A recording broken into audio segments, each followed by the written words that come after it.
IELTS reading module එකේදී තියෙන අමාරුම ප්‍රශ්න වර්ගයක් මොනවාද කියලා හෙව්වොත් එන පළවෙනි උත්තරය තමයි MCQs. අපි general training කරාත් academic කරාත් MCQs is hard for me. එමනම් අද මේ පාඩමේදී අපි MCQs හරියට කරගන්න effectively කරගන්න ක්‍රමයක් ඉගෙන ගමු. මම මගේ පන්තිවල IELTS courses වලදී අවුරුදු 15 වල පාවිච්චි කරන ක්‍රමයක් තියෙනවා. අපි ඒකට කියනවා SSER E method කියලා. ඒක අයිල්ස් කරන අයගේ අපේ ශ්‍රී ලංකාවේ අයිල්ස් කරන අයට පොදුවේ උපකාරයක් වශයෙන් මම මේ ක්‍රමය කියා දෙන්න. එහෙමනම් මේ ක්‍රමය හදාරන්න. ඉතින් මේ ක්‍රමය MCQ වලට ඒ වගේම අනිත් ප්‍රශ්න වලටත් අපි ගාව ක්‍රම තියෙනවා. ඉතින් මම ඒ ටික ක්‍රමයෙන් අපි ඉස්සරහට සාකච්ඡා කරමු. එහෙනම් මේ පාඩමෙන් බලමු MCQs හරියට කරගන්න. මොකද්ද මේ SSER E method භාවිතා කරන්නේ කොහොමද කියලා. අපේ ගොඩක් දෙනෙක් රීඩින් කරනකොට භාවිතා නොකරන එකක් තමයි ස්කිල්ස් නැත්නම් රීඩින් ස්කිල්ස්.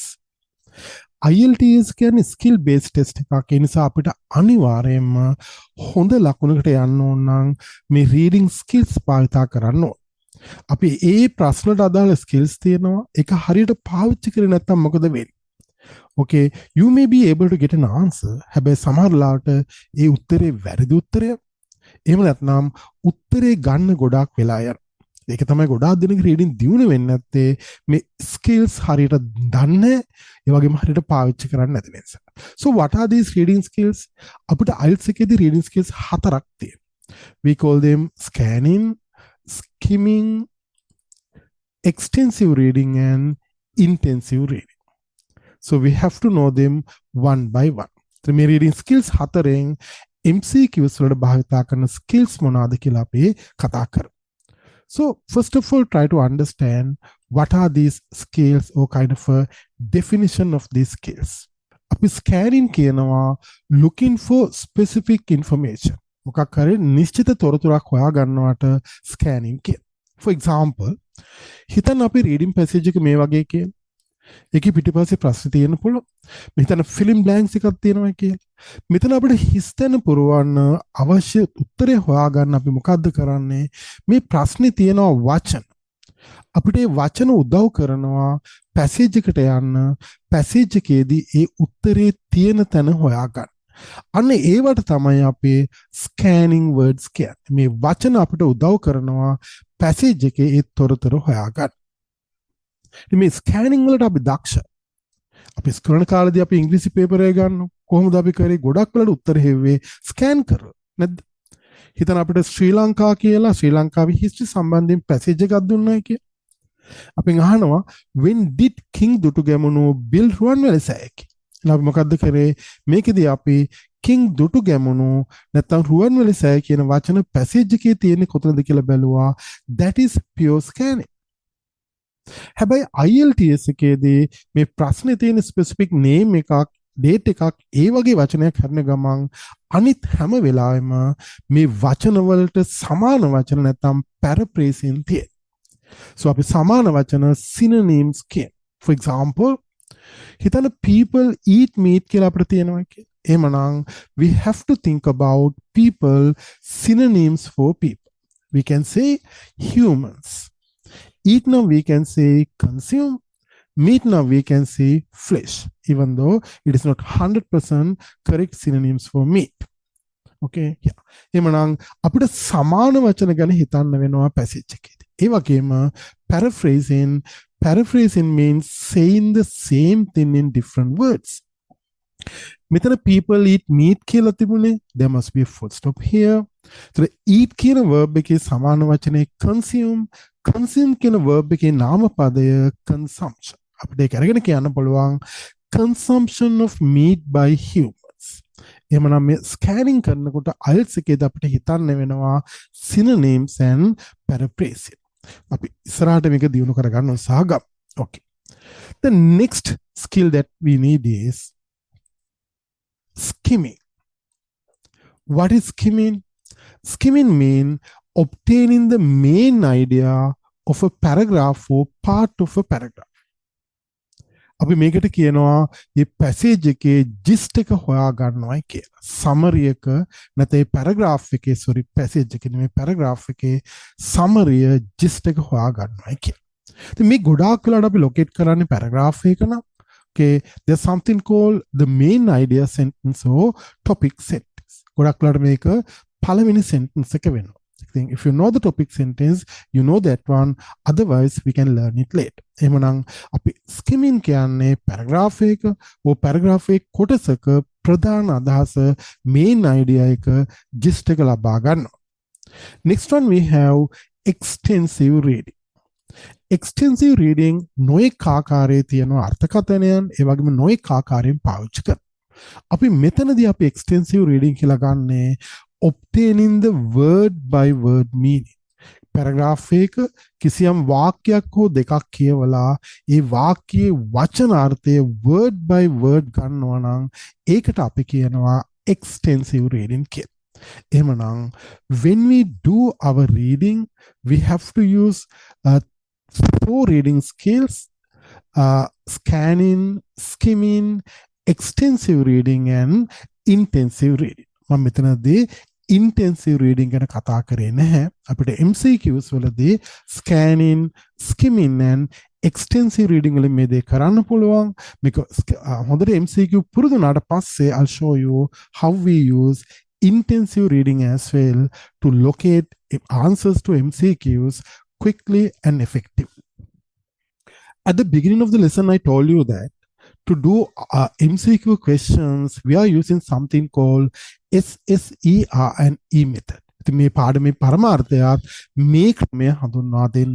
මොකද ඉදිරි පාඩම්වලදී අපිට MCQ අපි මේ ක්‍රමය භාවිතා කරලා උත්තර හොයාගන්න කොහොමද කියලා ඉගෙන ගන්න යන නිසා. මොකද මේ SSER and E method කියලා කියන්නේ. අපි මෙතනදී S පළවෙනි S අකුර scanning කියලා ගන්න. දෙවෙනි S අකුර skimming කියලා ගන්න. ඊට පස්සේ මේ ER කියන්නේ extensive reading. ඊට පස්සේ අනිත් E elimination. එතකොට elimination කියන්නේ එකින් එක අනවශ්‍ය නැත්නම් වැරදි options අයින් කරනවායි කියන්නේ. තේරෙනවනේ? That is elimination. We have to use that one in our MCQ questions. එතකොට අපි හැබැයි මතක තියාගන්න මේ SSER and E කියවට හැම MCQ එකේදීම scanning and skimming දෙකම පාවිච්චි කරන්නේ නැහැ. සමහර MCQs තියෙනවා අපි ඒ වගේ පාවිච්චි කරන්නේ මෙන්න මේ ආකාරයෙන් scanning පාවිච්චි කරනවා, extensive reading පාවිච්චි කරනවා, elimination භාවිතා කරනවා. තවත් MCQ වර්ග තියෙනවා ඒ වගේ දේව භාවිතා කරන්නේ skimming පාවිච්චි කරනවා, extensive reading භාවිතා කරනවා, elimination භාවිතා කරනවා. ඒතර ගොඩාක් දෙනෙකුට MCQ වරදින්නේ ඇයි කියන එකට උත්තරේ මෙතන තියෙනවා. ගොඩක් දෙනෙක් කරන්නේ හැම වෙලාවෙම scanning තුල රැඳී ඉඳලා MCQ උත්තර හොයන්නේ. එතකොට skimming කරන්න ඕනේ අවස්ථාවේදී scan කරන්න ගියොත් අනිවාර්යයෙන්ම උත්තරයක් තියෙනවා මේ option වල. මොකද එක්සෑම් වල දන්නවා ඒ දේ කරන නිසා ඒක වැරදි උත්තරයක්. සමහරට first option එක ඒ වගේම තව උත්තර දෙකක් හරි තියෙන්න පුළුවන් scanning උත්තර දාන්න. එතකොට අපි ඒව දැක්ක ගමන් අනිවාර්යයෙන්ම උත්තරයට යනවා. මොකද හේතුව ටක් ගාලා පේනවා පැසේජ් එකේ තියෙන විදිහට, නමුත් උත්තරේ ඒක නෙවෙයි. ඒ නිසා MCQ කරනට හරි ප්‍රවේශම් වෙන්න ඕනේ. හරියට ස්කෑනින්ද කරන්නේ ඒ ප්‍රශ්නේ අනුව, ස්කිමින්ද කරන්නේ කියලා තේරුම් ගන්න. So that's the purpose of this lesson. In the future, when we do our MCQs questions, you'll be understanding that part. ඒ වගේම අපි තව දෙයක් තේරුම් ගන්න ඕනේ.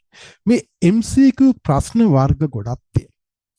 අපිට මේ MCQ ප්‍රශ්න වර්ග බෙදන්න පුළුවන් ප්‍රධාන කොටස් දෙකකට. We can call them single answer type and multiple answer type කියලා. MCQ ආකාර දෙකක් තියෙනවා, single answer types and multiple answer type. මේ single answer type කිව්වේ මොනවද? ප්‍රශ්නයක් දීලා ඒකේ option එක්ක 3ක් හෝ 4ක් තියෙන්න පුළුවන්. හැබැයි එක උත්තරයයි හරි. That is called single answer type. Later we can look at what are multiple answer types. මේ single answer type එකත් අපි තව දුරටත් බෙදනවා කොටස් තුනකට. First one, question answer type. ප්‍රශ්නයක් දීලා question එකේ ඒකේ උත්තරයක් තමයි option එක තියෙන්නේ. ඕ sentence completion type. උත්තරේ මෙතන sentence එකෙන් භාගයක් තියෙනවා කොටසක් option එකෙන් මේ sentence එක සම්පූර්ණ වෙනවා. ඉතින් එහෙමනම් සමහරට අපිට questions answer type එක හම්බ වෙනවා, සමහරට sentence completion හම්බ වෙනවා. ඒ වගේම තව විශේෂ single answer type එකක් තියෙනවා, global understanding questions කියන. passage එකක් කියන paragraph වල එකතුවක passage එකේම මුළු අදහස summary එක අහනවා අපි. නැත්නම් paragraph එක summary අහන්න පුළුවන්. ඒවා ගොඩාක් වෙලාවට global understanding එකට. ඉතින් මේ global understand questions වලින් ගොඩක් වෙලාවට මුළු passage එකේම සමහරවිට අපිට කියනවා heading එකක් නැතුව දීලා heading එකක් තෝරන්න කියලා. Or sometimes we are asked to get the overall idea message of the passage. එතකොට අපි global understanding question එක තමයි ගණන් ගන්න. එහෙමනම් single answer questions අපිට ආකාර තුනයි, single answer type ආකාර තුනයි, question answer, sentence completion and global understanding questions. Then using this method, SSER and E method, from next lesson onwards, we're going to be learning how to deal with MCQs effectively and quickly. But before we leave, I want to give you an exercise. Okay. Now look at these questions. මේ ප්‍රශ්න තුනක් MCQs ආකාර තුනක්, sentence completion, question answer type, global understanding or global answer questions. What you have to do, 1, 2, 3, put in the comment section below. May one aiti wenne mokatada, second and third mona ekada aiti wenne. It is one sentence completion the or global answer the or vice versa. Emanang read these questions, understand the type and put the answers in the comment section below. එමනම් අද පාඩමේදී අපි මගේ මේ SSER කියන method එක ඉගෙන ගත්තා MCQ කරන්න.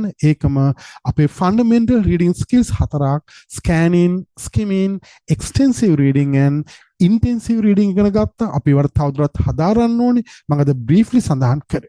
ඒතර මේ skills අපිට පාවිච්චි කරොත් reading වලදී උත්තර හොයාගන්න උදව් කරනවා. අපේ courses වලදී ළමයි students ලා, අපේ candidates ලා, අපේ students ලා band 9 ගන්නේ, band 8 ගන්නේ, ලේසියෙන්ම band 7 ගන්නේ මේ skills හරියට අඳුනගෙන හරියට ඉගෙනගෙන ඒවා effectively පාවිච්චි කරපු නිසා. So you can also do that one if you gonna understand the skills and learn how to use them appropriately. අපි ඉදිරියේදී මේ skills ගැන තව දුරටත් කතා කරමු. Then we can meet again in our second lesson of MCQ questions.